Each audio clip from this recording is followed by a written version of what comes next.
იქ ვიღაცამ პირჯვარი თუ გადაიწერა, იმას დასცინიან, ხვდებით?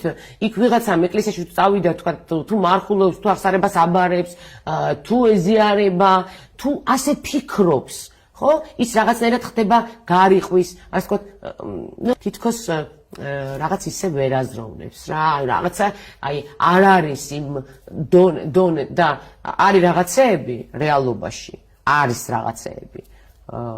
მათ შორის არის რწმენა, მათ შორის არის სიყვარული, მათ შორის არის თავისუფლება, არის ღირებულებები, რომელიც რაც არ უნდა მოხდეს, ეს უნდა ადამიანებს უნდა გააცნობიეროს, რომ ისინი მოდაში რაღაც ეპოქაში ვერ შემოვლენ და მერე მოდიდან ვერ გავლენ. იმიტომ რომ ისინი ყოველთვის ეს ღირებულებები იყო, არის და იქნება.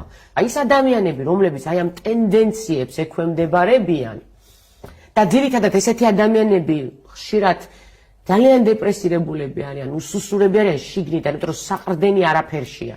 საყრდენი არის შემოთავაზებულ ტრენდებზე, შემოთავაზებულ, მათი საყრდენი კეთდება ძირითადად რაღაცა აი ამ ტალღაზე, რომელიც აუცილებლად როგორც შემოდის, ისე გადის. მე არ განვიკითხავ ვინმეს ღმერთმა დამიფაროს, მე ჩემს მოსაზრებას საუბრობ უბრალოდ, რაც ჩემს ცნობიერებაში ხდება და რაც ფიქრობ, რომ არ არის ცუდი რომ გაუზიარო ადამიანებს.